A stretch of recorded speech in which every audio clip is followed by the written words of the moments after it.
E aí, gente, tudo bom? Como é que vocês estão? Certo? Então, vamos trabalhar agora a questão do nosso exame para a gente poder entender um pouquinho o que vai cair na nossa prova, né? Prova de história. Então, nós temos o feudalismo, nós temos as grandes navegações, o renascimento cultural e a reforma religiosa. Então, eu quero que vocês entendam a importância desses assuntos. Tanto é que esses assuntos o professor vai deixar para vocês lá no portal certinho, vai deixar esse material para vocês estudarem. Eu coloquei aqui, são 25 questões para vocês estudarem. Dessas 25 questões, o professor vai tirar para vocês as questões assim, ó, são 5 questões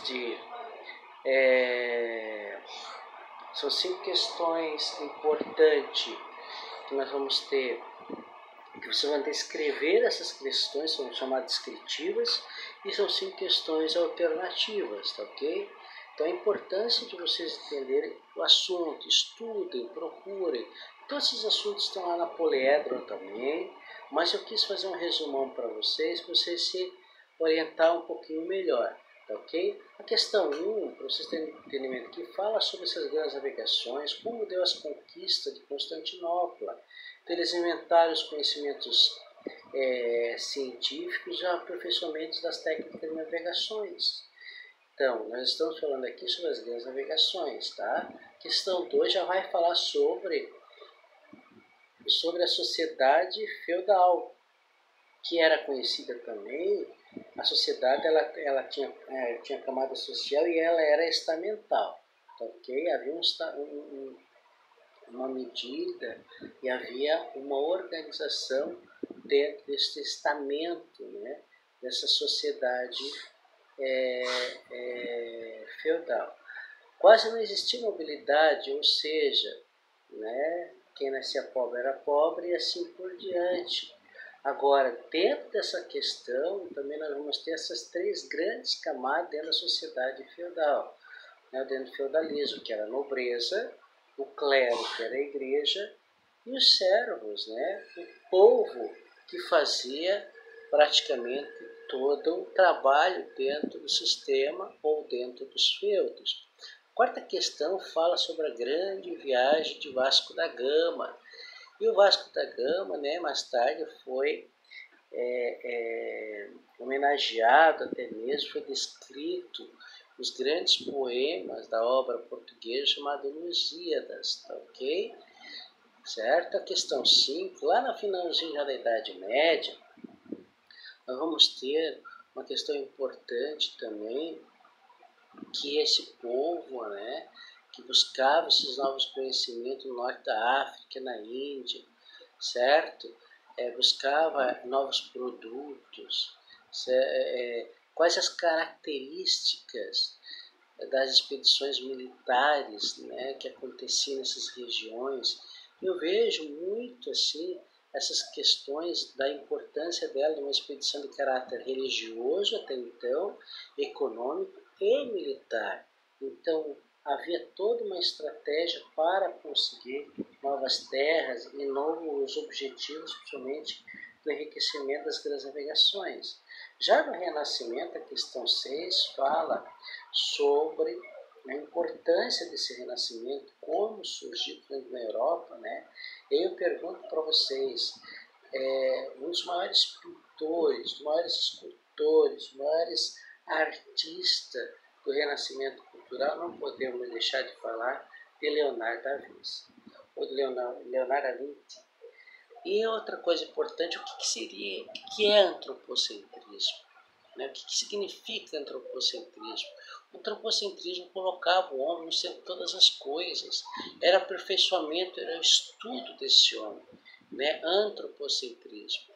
Na questão 8, nós estamos já falando sobre a reforma religiosa, certo? E aí eu pergunto para vocês, o que levou Martinho Lutero a se indignar principalmente a escrever 95 teses? Uma das coisas que ele mais batia nessas 95 teses era a venda de indulgência que acontecia nesse período. A questão 9 também continuamos falando sobre a reforma religiosa. A igreja ela possuía, né, milhões de tributos, milhões de coisas, certo? E nesse momento, antes de Martinho Lutero, aconteceram que dois grandes precursores estavam dentro dessa roda, estavam formatando sobre a indignação de todo o aspecto que a própria Igreja Católica impunha à sociedade naquele momento, que era John Wycliffe e João Hus. Na questão 10, de modo os europeus também queriam expandir a sua fé, né, sobre as terras e tudo mais. Isso era real.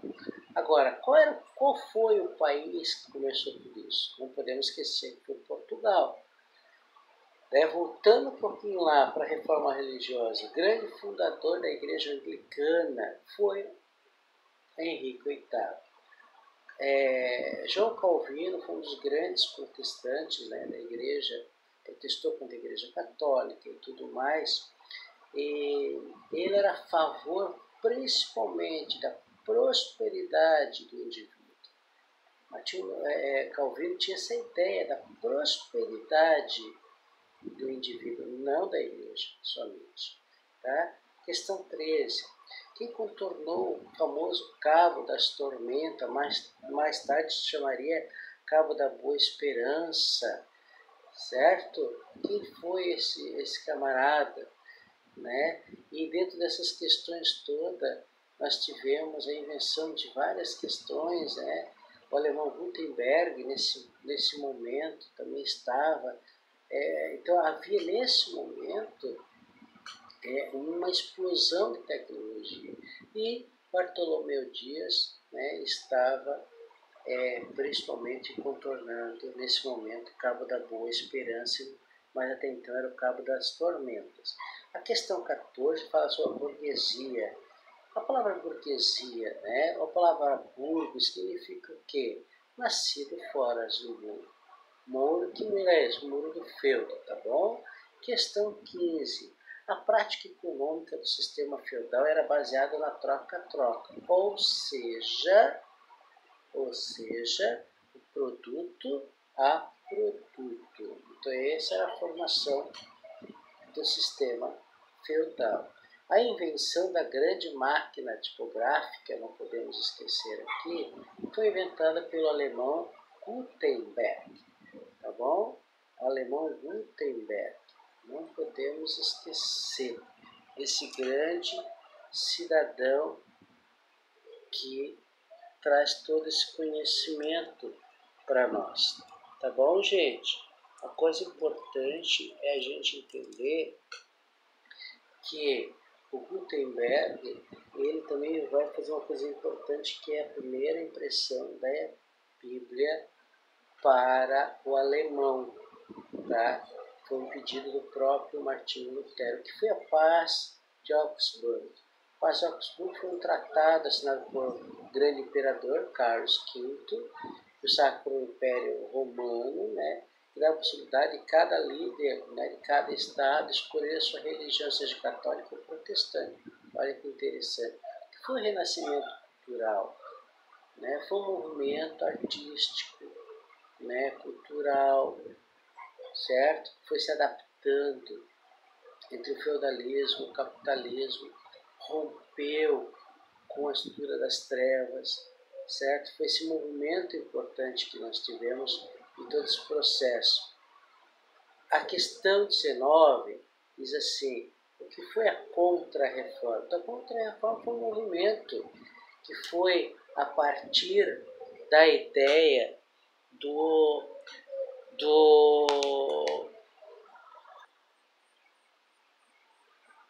Então, dentro desse processo, né, que a gente tem entendimento aqui, que a gente vê sobre a Contra-Reforma. Então, a Contra-Reforma, ela já diz, ela foi contra a reforma, foi um período que a própria igreja ela se reuniu, né, houve uma ordenação, uma organização dessa igreja, para que eles pudessem combater o crescimento da reforma ou dos protestantes, né? A importância dos franciscanos, dominicanos, dos augustinianos para entender todo o processo da própria igreja, tá ok? Né? A questão 20 fala sobre as grandes navegações. O que foi essas grandes navegações? Também muitas vezes se pode conhecer como expansão marítima, mas também exploração do oceano, a busca de novos mercados, de novos caminhos, principalmente para a Ásia, tá ok? As principais transformações ocorridas no finalzinho da Idade Média forneceram assim o que aconteceu, né, para que isso tivesse todo um ponto de partida, né, nesse momento cultural e científico. Então, o renascimento do comércio das cidades tiveram grande avanço, principalmente na Itália, né, dessa burguesia que queria novos produtos, novas fontes, principalmente a arte já estava sacramentada, propriamente dita, nas questões até mesmo da própria burguesia. A questão 22 fala sobre a Idade Média, né, o teocentrismo, né? Já até falou para vocês, teocentrismo significa Deus estar no centro de todas as coisas, e o antropocentrismo passava a ser o homem no centro de todas as coisas. A 23 fala sobre o que é mesmo, afinal de contas, o que foi a reforma protestante. E até então nós falamos sobre a contra-reforma. A reforma, então, foi uma parte crítica. Também nós estamos falando aqui de Martinho Lutero, que ele critica sobre a igreja católica, sobre várias formas de exploração do povo, até mesmo atos que não conduziam o que a própria Bíblia falava. Então ele não achava certo que certos dogmas da própria igreja que ele achava que deveria ser mudado. A questão 24, a última questão, como a gente pode caracterizar as crises dessa igreja no finalzinho para que ocorresse a reforma, né? Então a crise foi foi a igreja mais rica, é ainda uma das igrejas mais ricas do mundo. Na Idade Média, esses ensinamentos dos sacerdotes começaram a observar sobre o questionamento do próprio ensinamento que estava ocorrendo, aonde que muitos não concordavam, começaram a observar que estava sendo até mesmo uma forma de exploração ao povo, e a própria igreja ela administrava tudo isso com medo, né? E esse medo que levou o fortalecimento dessa igreja protestante. Eles protestaram sobre os dogmas da igreja. Pô, certo, aí está toda a revisãozinha para vocês, revisãozinha não, revisão grande, né?